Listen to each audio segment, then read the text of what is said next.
Astrônomos estimam que o diâmetro do universo observável passa de 90 bilhões de anos-luz. Isso é mais do que 800 bilhões de trilhões de quilômetros de uma ponta do cosmos à outra.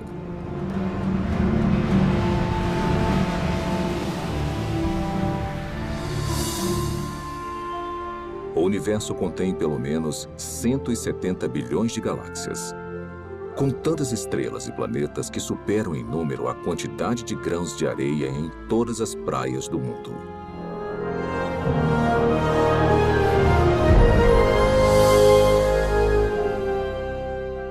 Dentro deste oceano cósmico, uma esfera de água e rochas é lar para mais de 8 milhões de espécies de organismos vivos.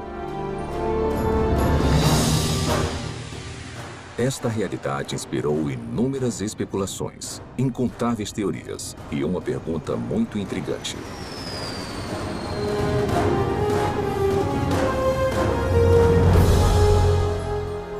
Quais são as chances de a vida ter surgido no terceiro planeta depois de um Sol orbitando em um braço espiral da galáxia Via Láctea?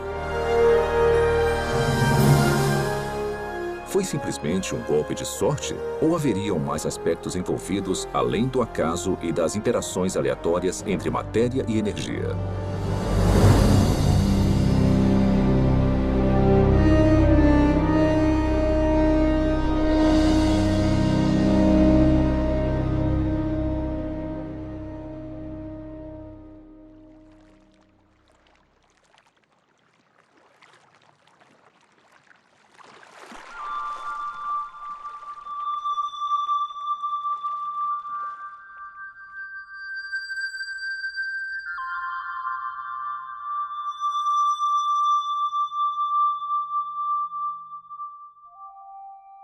Sendo os habitantes humanos da Terra, é fácil subestimarmos a vida.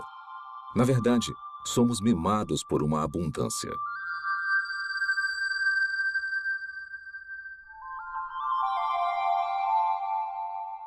O nosso clima e a nossa geografia suportam uma biosfera que pode ser única no universo. E basicamente não há lugares muito quentes, muito frios ou muito isolados para os organismos vivos prosperarem.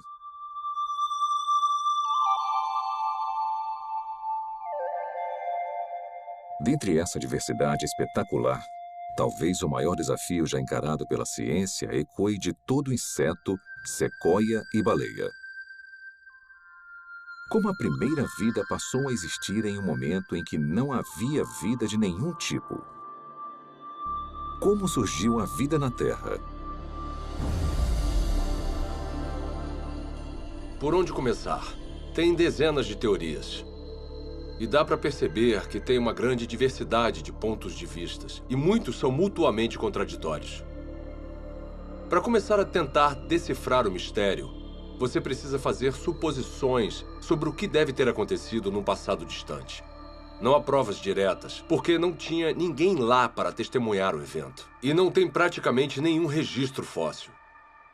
O que nós nunca observamos, nunca, são compostos químicos sem vida, formando uma célula. Então, temos um campo de pesquisa em que a ação importante já aconteceu.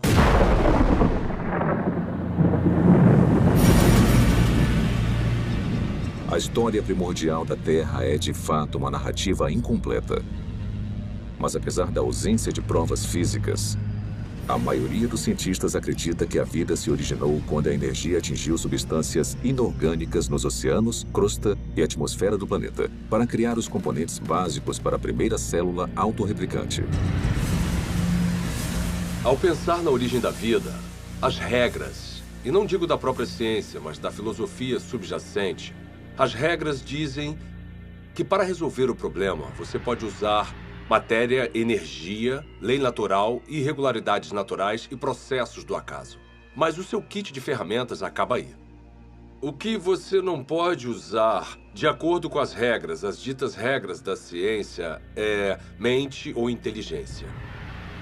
Se tivermos que dar um nome a essa posição, não tem um nome melhor do que materialismo científico. Uma filosofia que diz que a única explicação aceitável deve ser dada com base na matéria e na energia. E se você não consegue resolver o problema com essas ferramentas, você não pode mudar as regras. Então, partindo dessa perspectiva, como a vida se originou a partir de apenas matéria e energia? Agora, tenta resolver o problema. Como construir uma célula? Toda vida que já existiu na Terra é composta de células. E os indícios para sua origem estão entrelaçados em uma rede de máquinas moleculares.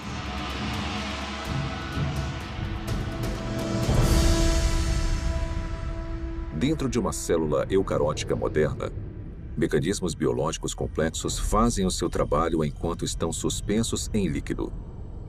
Não há vida nessas máquinas, mas juntas elas permitem crescimento, movimento, metabolismo e reprodução. As funções vitais da vida.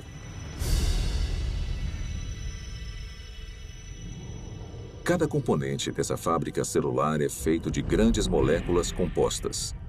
E as mais numerosas são as proteínas.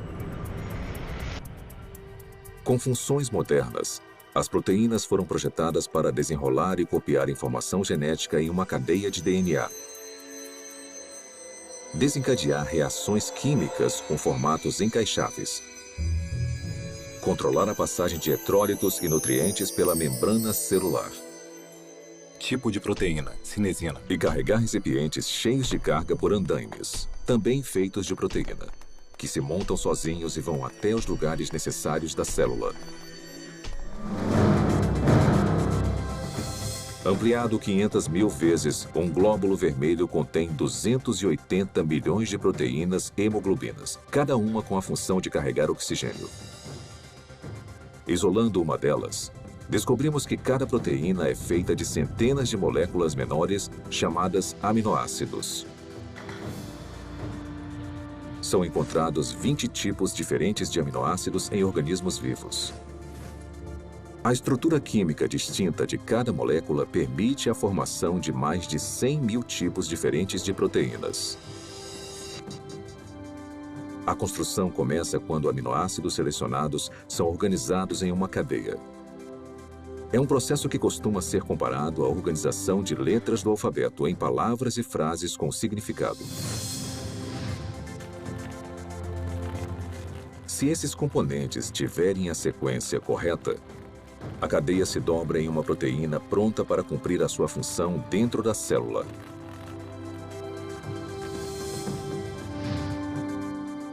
Mas se os aminoácidos forem arranjados na ordem errada, a cadeia não vai se dobrar e eventualmente será destruída. A célula viva mais simples contém pelo menos 300 tipos diferentes de proteínas e o mecanismo biológico necessário para crescer, se reproduzir, converter energia, guardar e processar informação genética e proteger os seus conteúdos do mundo externo.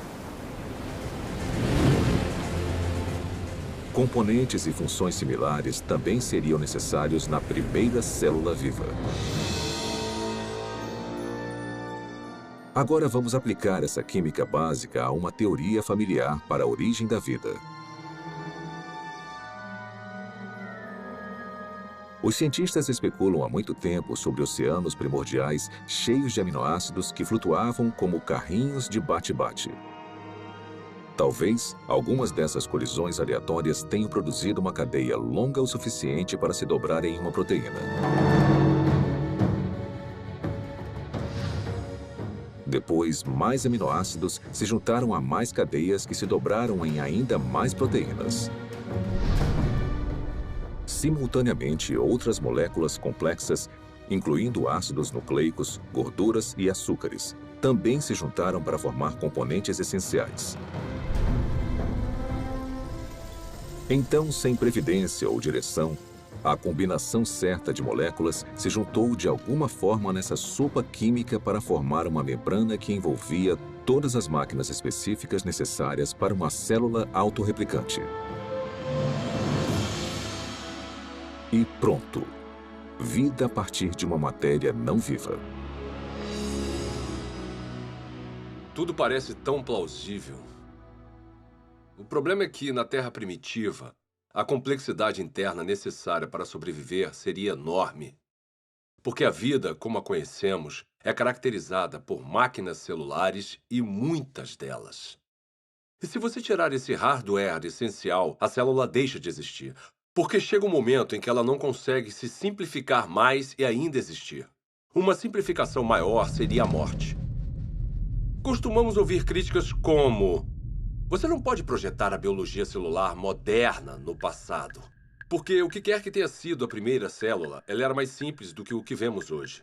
Tudo bem, eu posso entender isso como uma premissa. Descreva então a primeira célula. Membrana celular. Para ser a célula viva, você precisa de uma barreira, uma membrana que a proteja do resto do ambiente. Essa membrana precisa permitir seletivamente a passagem de nutrientes específicos e matérias-primas necessários para combustível e energia. Você também vai guardar grandes quantidades de informação genética em cadeias de espiral de DNA. Essas instruções detalhadas para a vida são copiadas com uma precisão notável. Então, em fábricas chamadas ribossomos, essa informação é convertida em cadeias de aminoácidos e proteínas. Replicação celular. Por fim, você vai estar equipado com tudo o que precisa para reproduzir as gerações futuras de células. Essas funções básicas são realizadas por todos os seres vivos.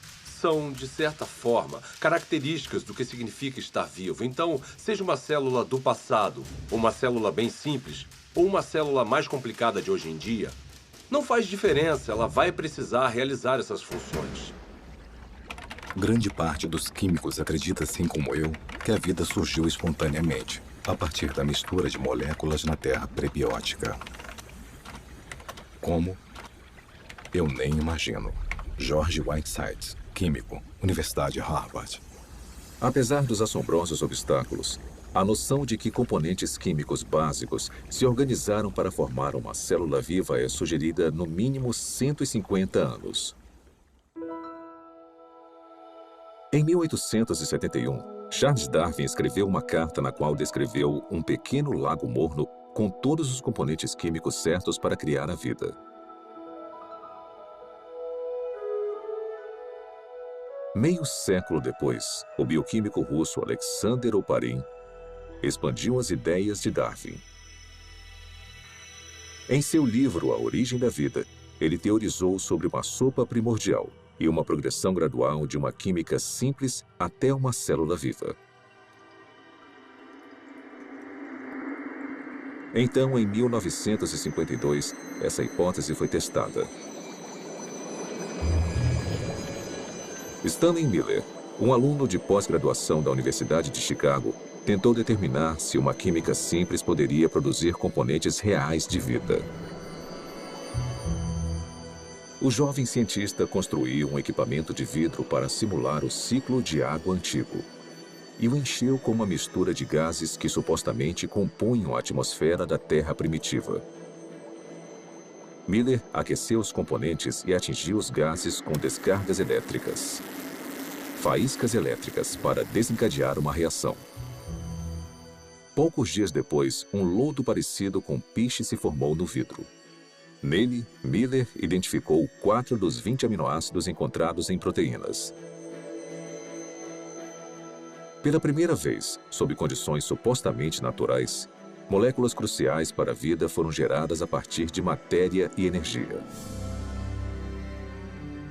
Houve muito alvoroço quando o experimento de Miller foi publicado pela primeira vez, porque parecia ser fácil conseguir os componentes dos seres vivos.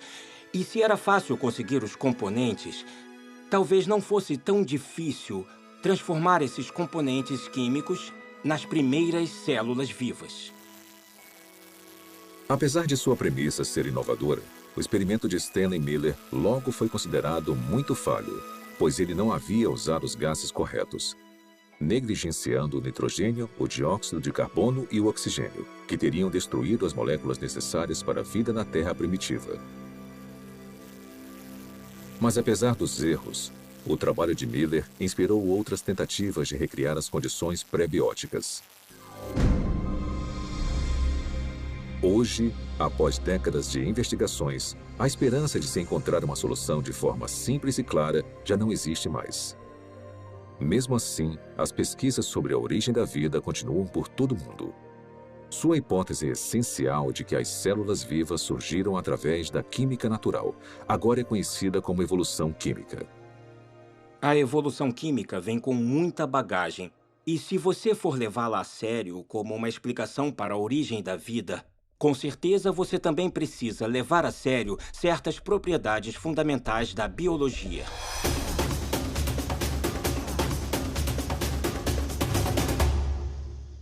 As moléculas envolvidas na vida não têm inteligência, não têm previdência. Elas não têm como saber o que precisam fazer depois para então conseguirem se transformar em química orgânica. Se eu colocar aminoácidos em um tubo de ensaio no meu laboratório, mesmo se eu esquentar e misturar muito bem, e fizer isso por 100 anos, 1000 anos, 10.000 anos ou 1 milhão de anos, nada aconteceria. Aminoácidos, nucleotídeos, lipídios. Sozinhos, eles não representam a vida. São inertes. Não se reproduzem, não guardam informações. De certa forma, são ingênuos. Eles não acordaram um dia e falaram: "Ei, vamos nos juntar e construir uma célula que consiga se replicar." Isso não aconteceu. A química por si só é indiferente ao fato de algo estar vivo ou morto.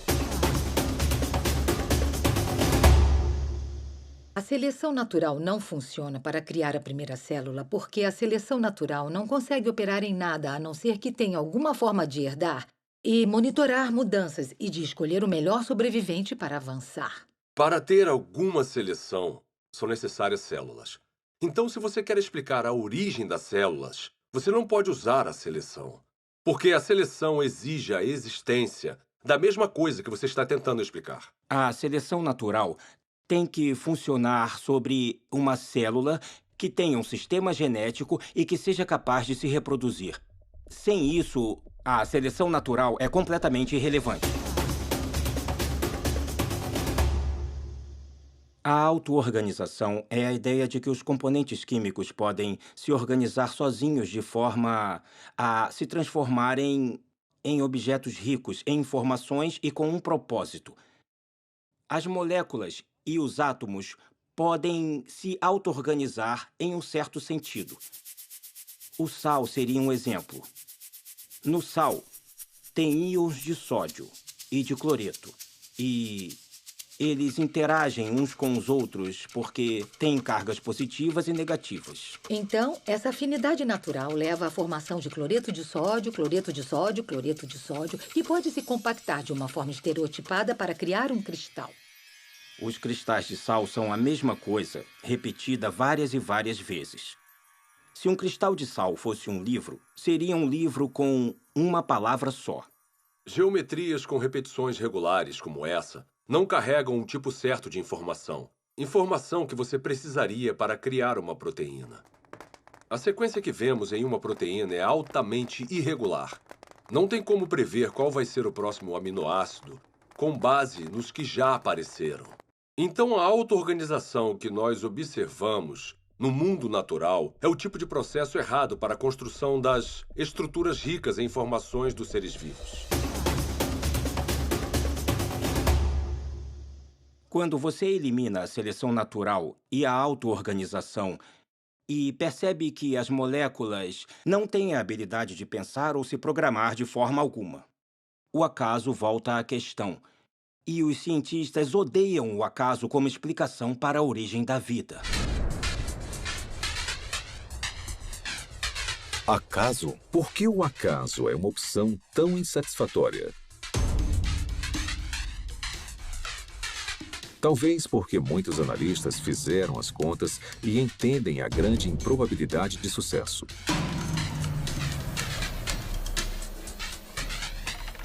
O acaso é definido como o elemento desconhecido e imprevisível em qualquer evento que não tenha um motivo atribuível ou orientação de uma lei natural ou de um agente inteligente. Desde o século XVII, uma ferramenta foi utilizada constantemente para prever o resultado de tais eventos. Se chama probabilidade matemática. De forma bem simplificada, é assim que a teoria funciona. Quando você atira uma moeda e escolhe cara, a probabilidade de você acertar é de 50%, ou uma probabilidade de 1 sobre 2. Se atirar 2 moedas, a probabilidade de tirar cara 2 vezes simultâneas é de 1 sobre 4. 3 moedas e 3 caras em uma única tentativa? 1 sobre 8. Sempre que adicionamos mais uma moeda, a probabilidade de sucesso, nesse caso, tirar só cara na mesma jogada, é reduzida exponencialmente por um múltiplo de 2. Então, se 10 moedas forem atiradas, a probabilidade de tirar cara 10 vezes é de 1 sobre 2 elevado à 10ª potência ou menos de uma chance a cada 1000.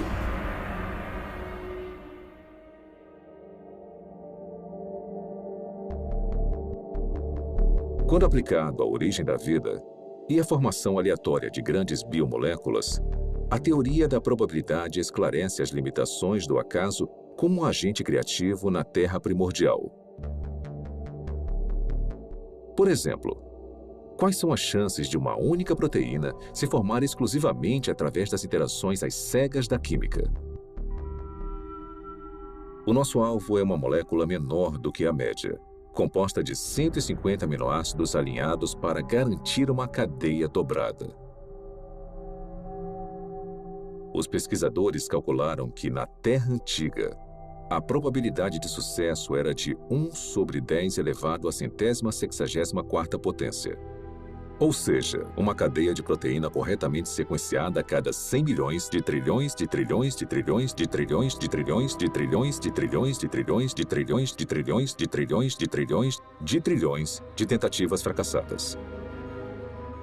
Mas apesar dessa grande improbabilidade, alguns teóricos argumentam que, com tempo suficiente, qualquer coisa é possível. Está bem? Vamos tentar a validade dessa opinião. Vamos começar estabelecendo um ambiente ideal para a evolução química. Um mundo imaginário que dará ao acaso toda a oportunidade de sucesso. Primeiro, vamos lotar os oceanos de aminoácidos. Ou seja, todos os átomos na Terra, incluindo todo o suprimento de carbono, nitrogênio, oxigênio, hidrogênio e enxofre, estão disponíveis para formar 10 elevado à 41ª potência de conjuntos completos dos 20 tipos de aminoácidos usados na criação de proteínas. Depois vamos alterar as leis da natureza para proteger esses componentes dos raios de luz ultravioleta destruidores e da contaminação química na sopa primordial. Agora vamos deixar a química agir para ver o que acontece.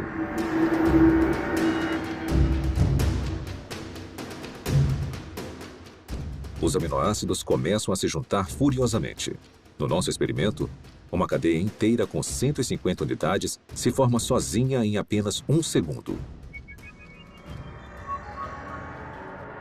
Como os 20 tipos de aminoácidos estão disponíveis, na maioria dos lugares, há uma probabilidade de 5% ou de 1 sobre 20 da molécula correta se alinhar na cadeia.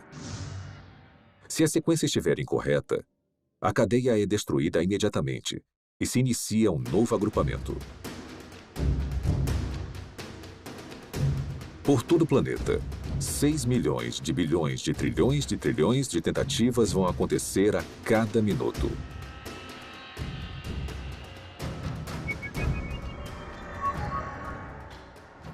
Ou seja, em 4,6 bilhões de anos, a idade mais antiga estimada da Terra, o número de cadeias que não se dobram vai passar de 10 elevado à 58ª potência.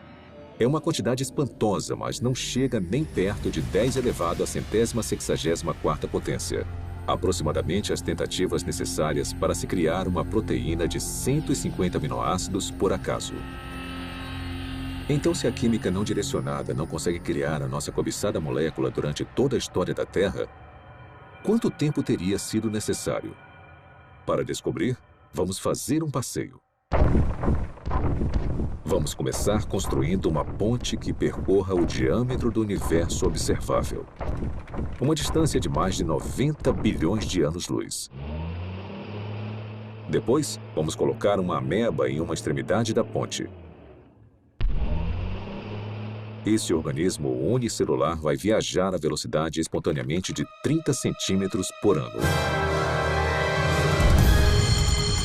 Começar. Enquanto esperamos uma proteína se formar por acaso, a ameba se arrasta por mais de 5 bilhões de bilhões de bilhões de anos para cruzar todo o universo e depois voltar. Mas esta corrida está só começando. A ameba sai de novo. Consegue chegar à outra extremidade do cosmos e depois volta para casa. Mesmo assim, nenhuma proteína funcional está à vista. Para a próxima viagem, vamos incluir uma carga, um único átomo.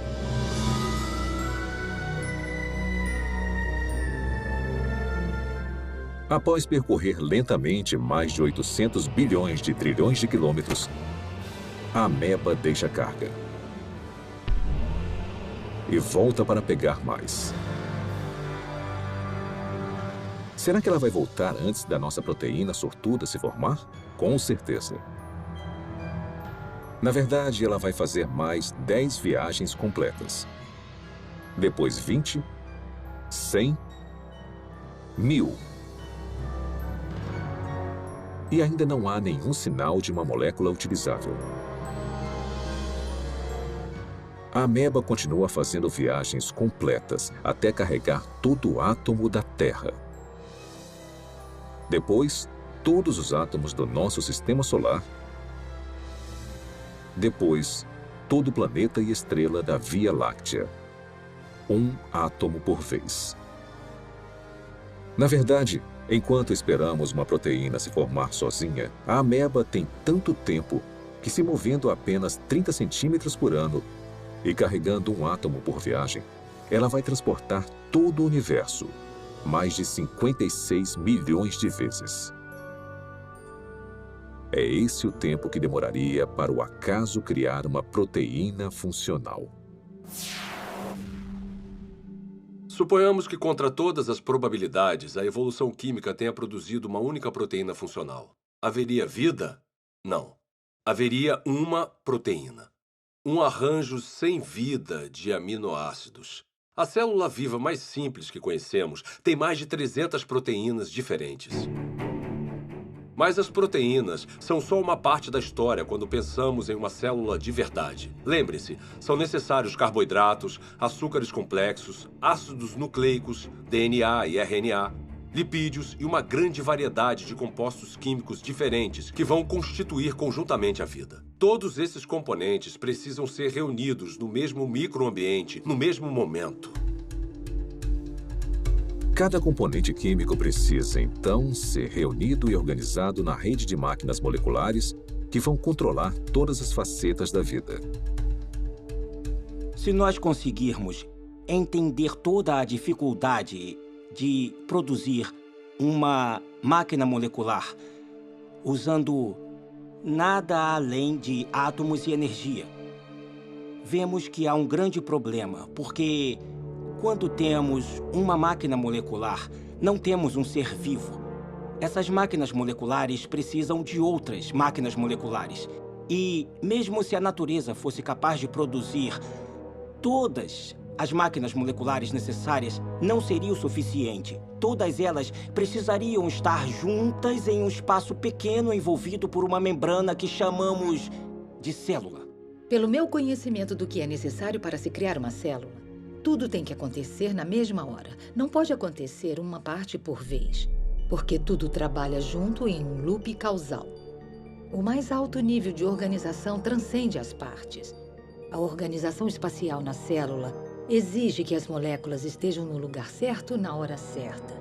O DNA é copiado para o RNA. A polimerase que faz a cópia precisa encontrar o lugar certo no DNA para começar a copiar. O RNA precisa se ligar de alguma forma aos ribossomos, que precisam estar em um lugar específico, e então as proteínas criadas precisam ir a um outro lugar específico. Isto é muita coisa para ser explicada pelo acaso. A probabilidade de eles estarem no mesmo espaço ao mesmo tempo se torna mais do que inimaginável.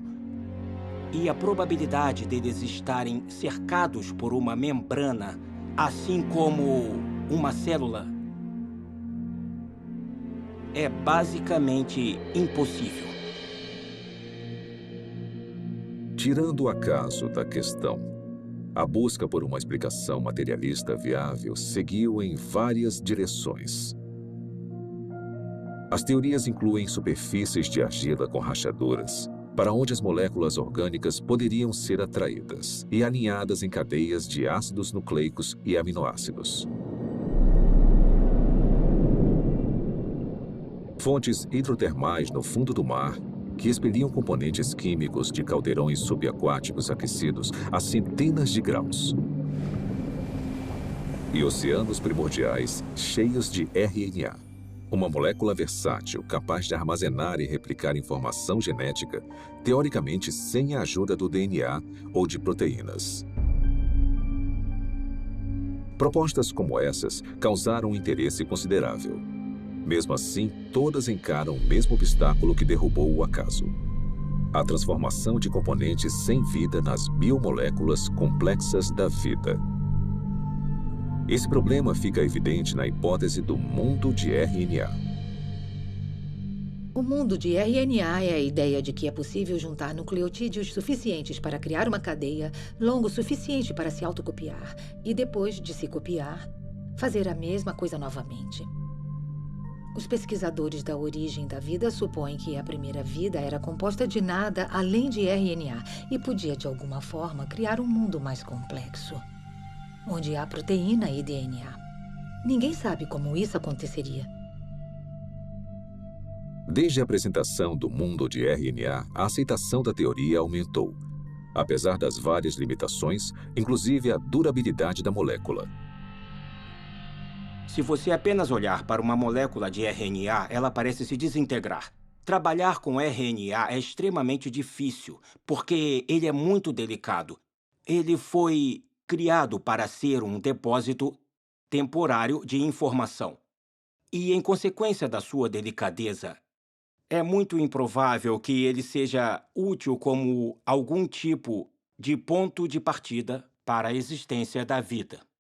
Então, o RNA não pode preceder a primeira célula porque precisa estar dentro de um ambiente celular para ficar estável, para ser copiado e para ser útil. Hoje em dia, moléculas de RNA são criadas em condições de laboratório. Para muitos bioquímicos, essas cadeias sintéticas de ácidos nucleicos são pelo menos uma confirmação parcial de que a evolução química criou a vida na Terra primordial. Para criar RNA no laboratório, você precisa limpar as superfícies, limpar as pipetas, usar luvas especiais e deixá-lo coberto. E depois torcer para não haver contaminação, porque se houver, o RNA já era.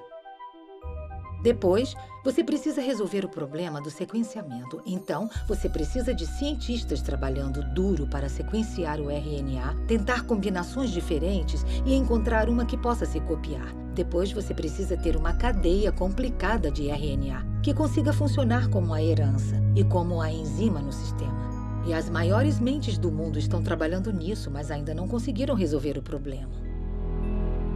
Refletindo sobre a origem da vida e as implicações do RNA sintético, o químico Robert Shapiro observou: a falha nesse tipo de pesquisa não é a química. A falha é a lógica de que o controle experimental de um laboratório moderno estaria disponível na Terra primordial. Na verdade, as chances contra o RNA se formar sozinho são astronômicas.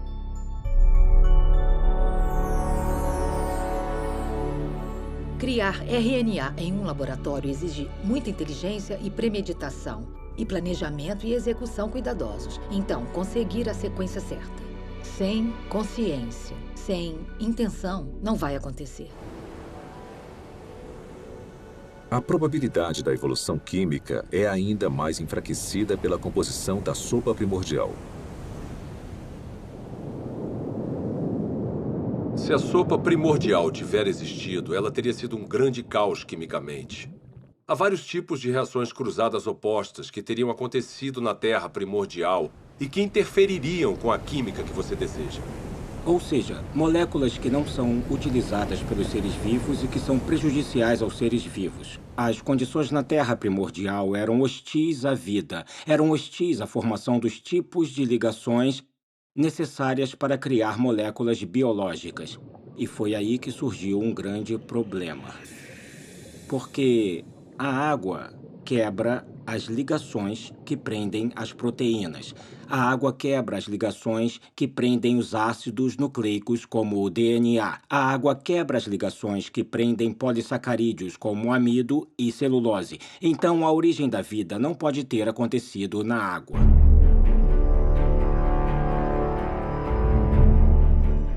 Encarando desafios intransponíveis na Terra, alguns cientistas expandiram as fronteiras de suas buscas.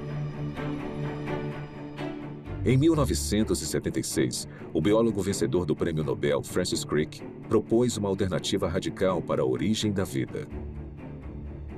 Crick sugeriu que o nosso planeta foi semeado com organismos microscópicos, que foram transportados de outra parte do universo, por uma civilização alienígena. Essa teoria é chamada de panspermia. 5 anos depois, o físico Fred Hoyle ofereceu uma versão modificada de panspermia, quando teorizou que as cadeias de DNA haviam sido criadas por uma inteligência de uma galáxia distante e se espalharam como sementes de dente de leão em um dia de ventania.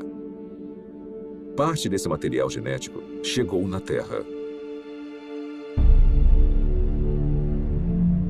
Outra versão da teoria, popularizada pela Rocha de Marte, um meteorito descoberto na Antártida, afirma que micróbios evoluíram em outro lugar da galáxia e vieram até a Terra, em cometas e asteroides.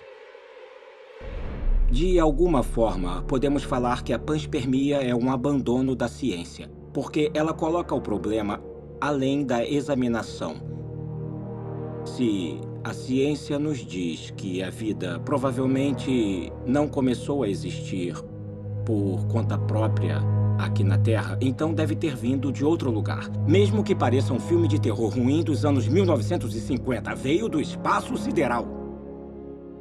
Se eu não consigo explicar a vida no planeta Terra, porque, digamos, a atmosfera necessária é geologicamente implausível ou porque eu não consigo a quantidade suficiente de moléculas biologicamente relevantes, esses problemas vão existir em qualquer outro planeta onde postularmos que a vida se originou. Não podemos apagar esses problemas mudando de lugar para outra parte da galáxia. Resumindo, a panspermia não resolve o problema da origem da vida, só o joga para outro local. As falhas da panspermia levaram alguns pesquisadores a uma teoria que vai além da astronomia convencional: o multiverso. De acordo com essa hipótese, o nosso universo não é único. Em vez disso, bilhões ou trilhões de universos foram gerados por um processo natural desconhecido. E conforme as oportunidades aumentaram exponencialmente, as chances impossíveis se tornaram prováveis. Até que, inevitavelmente, com o tempo, a combinação certa de matérias-primas, ambiente, leis da natureza e uma grande dose de sorte produziram as moléculas e máquinas biológicas necessárias para a primeira célula viva. Em outras palavras, em um vasto e teórico oceano de universos, alguém tinha que ganhar a loteria cósmica, e fomos nós. Quando eu leio algum livro sobre a origem da vida que considera alguma proposta para a formação, como digamos, de RNA ou proteínas, E até o autor admite que é quimicamente implausível. Eu me pergunto como ele se meteu nesse pepino. Propor um caminho implausível para uma coisa que, para o mundo todo, parece ser planejada. Será que o materialismo científico é provavelmente falso? Ele se meteu nisso porque uma filosofia disse a ele. É a única resposta aceitável. E nesse impasse, eu quero falar ao autor, olha, você sabe que é implausível, eu sei que é implausível. O motivo de ter chegado até aqui, parado na beira desse penhasco que cai na implausibilidade, é porque bem lá atrás, você decidiu que só uma explicação materialista faria sentido. Quantas explicações diferentes e fracassadas dentro da caixa materialista nós precisamos ter antes de decidir que talvez precisemos sair agora dessa caixa. Talvez precisemos de outro tipo de explicação.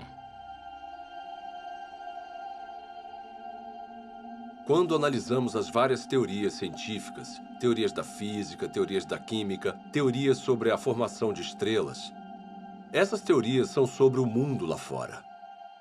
Mas quando falamos sobre a origem da vida, estamos falando de uma teoria que nos envolve. O lugar de onde viemos, nossas origens definitivas, nossas visões de mundo, nossas filosofias, nossa ciência, tudo está ligado. E isso separa a pergunta sobre a origem da vida de todas as outras perguntas na ciência. A ciência natural não está desconectada de tudo o que sabemos ou acreditamos sobre o mundo. Então, uma pergunta limitada e aparentemente técnica, como o RNA surgiu, pode acabar se ligando no tecido da realidade a uma pergunta muito diferente, como, será que Deus existe? Deus é possível? É possível que Deus seja real? Se a vida, com toda a sua riqueza, não surgiu através de um processo estritamente físico ou natural, precisamos ter indícios disso. E eu acho que a origem da vida é o ponto central em que muita coisa acaba mudando. Eu olho para a natureza como um ser humano curioso e me pergunto, na minha visão, quais são os indicadores normais de inteligência? Eu os vejo na vida? E a resposta é, sim, em abundância. O que vemos nos sistemas biológicos é maravilhoso, é lindo, é elegante e quanto mais aprendemos sobre biologia, mais óbvio é o design. Quando eu comecei a me envolver com o design inteligente, tinha gente postando coisas na internet e falando: eu me formei no MIT e fui para a Universidade de Washington e pós-doutorado em Harvard. E elas falavam coisas como, ela era inteligente. O que aconteceu? Na verdade, o materialismo coloca vendas nos olhos da ciência e nós deixamos passar o que é mais significativo no mundo. Então, esse é um ótimo momento para ser uma cientista, porque nós temos a oportunidade de ver as coisas com novos olhos. A inteligência é extremamente útil como uma forma de explicar a origem da vida que realmente faça sentido com o que observamos na natureza. A natureza parece ter sido criada. A vida pode ter sido criada. O design, a inteligência explicam as coisas como toda a informação que vemos dentro de uma célula. Não tem nada de mágico nos seres vivos. Eu sou um cientista, eu não acredito em mágica. Eu acredito em mecanismos e causas que são suficientes para atingir o fenômeno que eu observo. A inteligência é suficiente. A inteligência é necessária. Portanto, a inteligência é a conclusão na qual eu chego.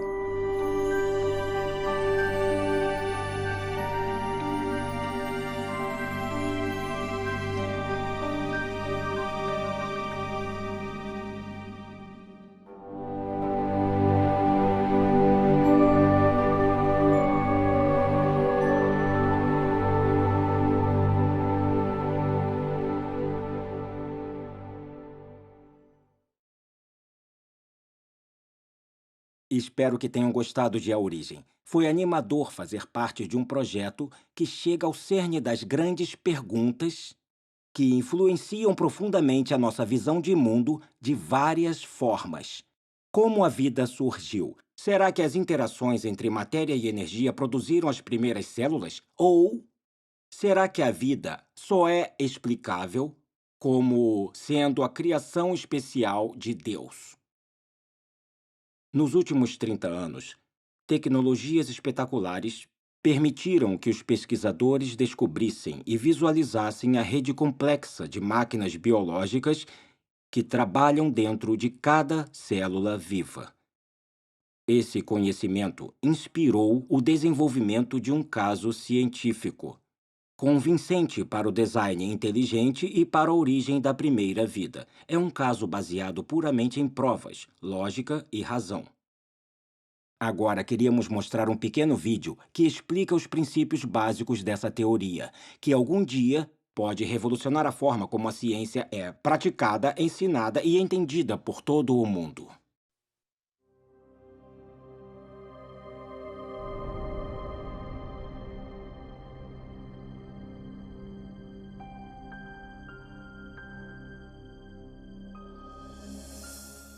Quando eu vejo máquinas moleculares ou o processo incrivelmente complexo pelo qual as células se dividem, eu quero perguntar, é possível que essas coisas tivessem uma inteligência por trás, que tivesse um plano ou propósito para essa estrutura?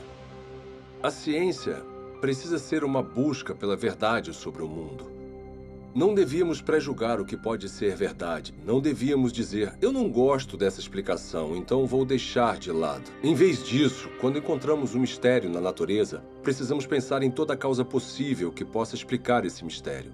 Um dos problemas que eu tenho com a teoria evolucionista é que ela descarta forçadamente um tipo de causa antes mesmo que as evidências mostrem alguma coisa. E a causa descartada é a inteligência. Desde o final do século XIX, desde a época de Darwin, na verdade parcialmente devido ao que Darwin escreveu em A Origem das Espécies, os cientistas passaram a aceitar uma convenção, uma definição de ciência que excluía a possibilidade do design como uma explicação científica. E essa convenção tem um nome, se chama naturalismo metodológico. Isso significa que para ser científico, você precisa se limitar às explicações que envolvem apenas causas naturais. Você não pode definir a inteligência como uma causa. Mesmo assim, curiosamente, nós sempre tiramos conclusões relacionadas à inteligência. É parte do nosso raciocínio comum reconhecer os efeitos da inteligência. Considerem, por exemplo, essas mensagens hieroglíficas entalhadas nas ruínas de monumentos egípcios. Ninguém atribuiria os formatos e arranjos desses símbolos a causas naturais, como tempestades de areia ou erosão. Em vez disso, as reconhecemos como o trabalho de escribas antigos, agentes humanos com inteligência.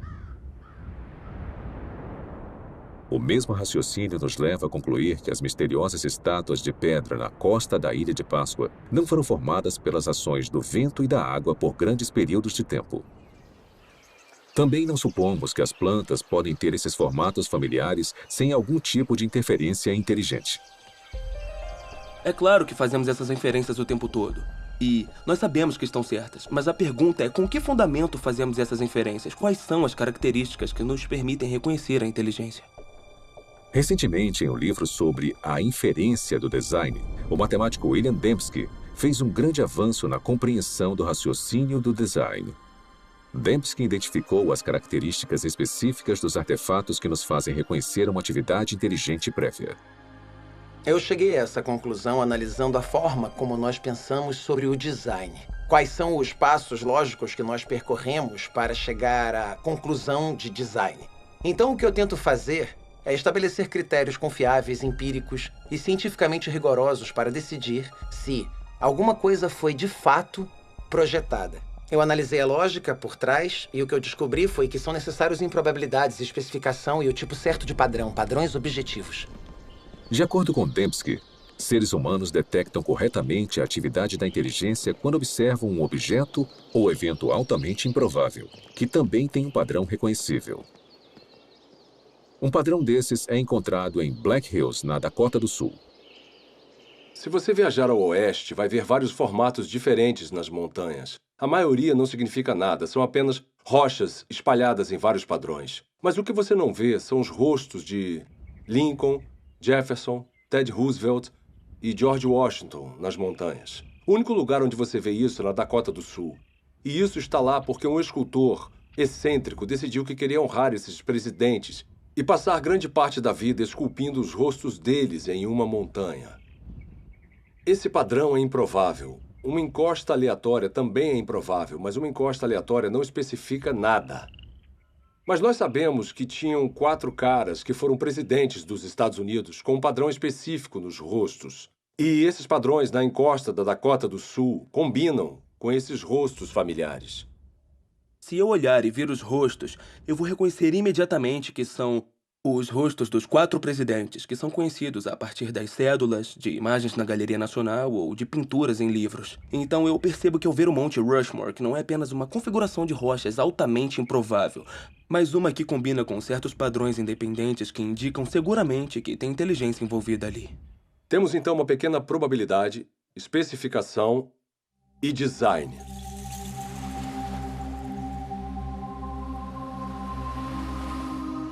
Em uma praia, outro padrão improvável gravado na areia ilustra como nós detectamos o design. Ninguém inferiria que essa mensagem foi escrita pelo movimento das ondas. Em vez disso, devido às características desse padrão, nós identificamos as palavras como produtos da inteligência. Esse arranjo improvável também está de acordo com um certo padrão independente. Ou seja, o formato das letras que nós reconhecemos do alfabeto latino e as palavras que nós conhecemos do nosso vocabulário.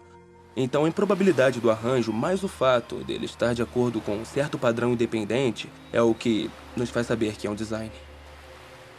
Essa ilustração sugere que os critérios de William Dembski para a identificação do design, baixa probabilidade e especificação são essencialmente equivalentes à informação. O tipo de informação presente não apenas em imagens, textos escritos e sequências numéricas, mas também presente em softwares e em sinais de rádio.